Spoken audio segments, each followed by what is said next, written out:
Sveiki, čia Julija.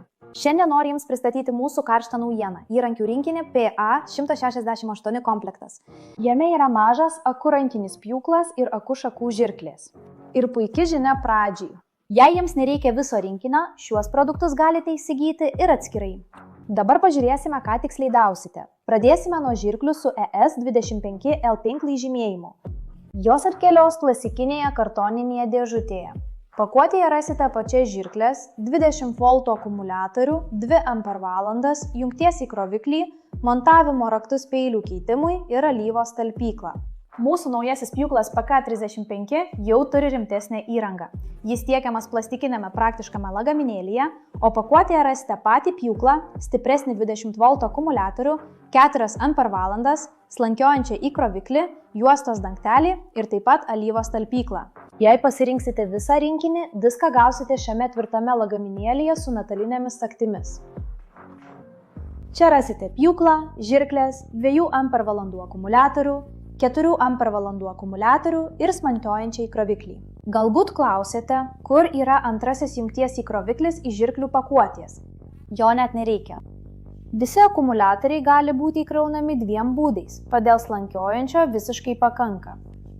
Ir žinoma, nepasigenda naudojimo instrukcijos. Dabar susipažinsime su kiekvienu pagalbininku iš arčiau. Pradėsime nuo pjūklo PK35.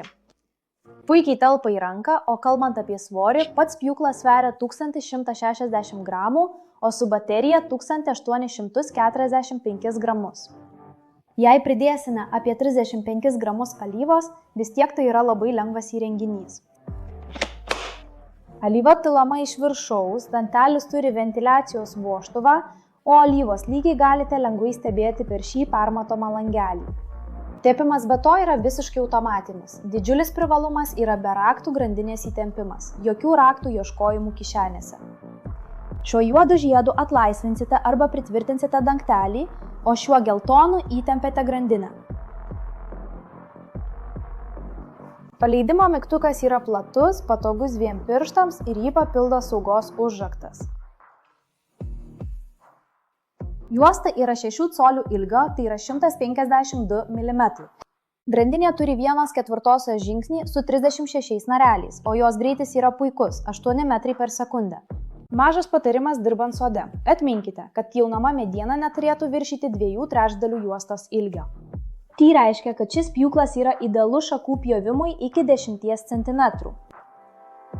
Tiems, kurie domisi, kas yra viduje, mes išardėme pjūklą. Pažiūrėkite. Bešepetėlinis variklis, tvirta pavarų dėžė su metaliniais įstrižais dantimis, virš jos alyvos siurblys su talpykla. Šlifuloklis turi viduje spyruoklę, todėl niekada nesulūš. Valdymo plokštė yra paslėpta aliuminio korpuse ir dėl maksimalaus atsparumo drėgmei ir dulkėms yra kruopščiai užpildyta užpildymo medžiaga. Pradėjome nuo sausos obels su gana dideliu skersmeniu. Kaip matote, iš pradžių per daug spaudėme pjūklą ir jis sustojo. Bet tai yra gerai, suveikia elektroninė apsauga nuo perkrovos. Tiesiog vėl paspauskite paleidimo mygtuką ir tęsime toliau. Tada atėjo eilė sausam ąžuolui. Tai jau yra rimtas iššūkis tokiam mažam įrankiui. Bet pjūklas PK35 puikiai su juo susidoroja.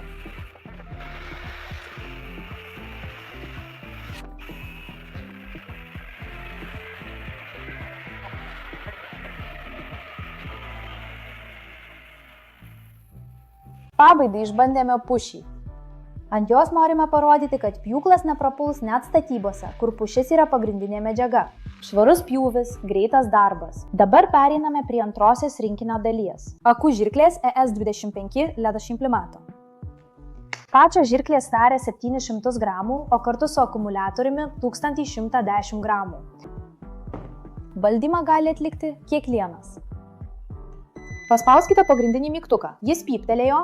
2 kartus paspauskite paleidimo mygtuką. Jis pyptelėjo dar kartą ir žirklės jau gali kirpti. Dirbu 2 režimais. Standartiškai kerpa šakeles iki 25 mm skersmens, bet jei reikia tik mažom šakelėms, tai galima labai lengvai pakeisti.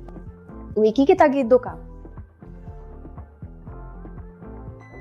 Piplo ir jau pjūvis nustatytas 15 mm. Grįžimas visiškai toks pat. ir vėl atidarytos iki tų 25 mm. Kai norite saugiai paslėpti žirklę su uždarytomis žnyplėmis, pakanka ilgai laikyti gaiduką kartu su pagrindiniu jungikliu. Žirklių viduje randame variklį, pavarų dėžę su ratukiniu mechanizmu ir mažą plokštelę su magnetu ant gaiduko, kuri perduoda informaciją pagrindiniai valdymo plokštei. Ji, skirtingai nei pjūklas, nėra užlieta korpuse. Žirklė sunaudoja mažai energijos ir jų vidinis užterštumas beveik nekelia grėsmės.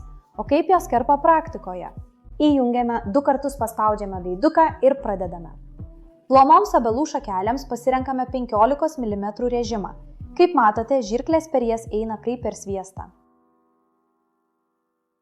Dabar turime storesnę šaką, maždaug tų ribinių 25 mm.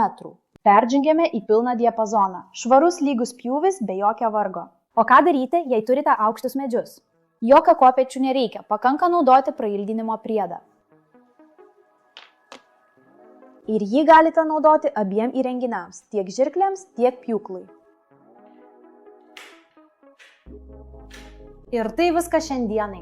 Pristačiau jums akų šakų žirkles ES25 LT ir akų mini pjūklą PK35. Tik nuo jūsų priklauso, ar pasirinksite šiuos įrenginius atskirai, ar pilną komplektą PA168 rinkinį.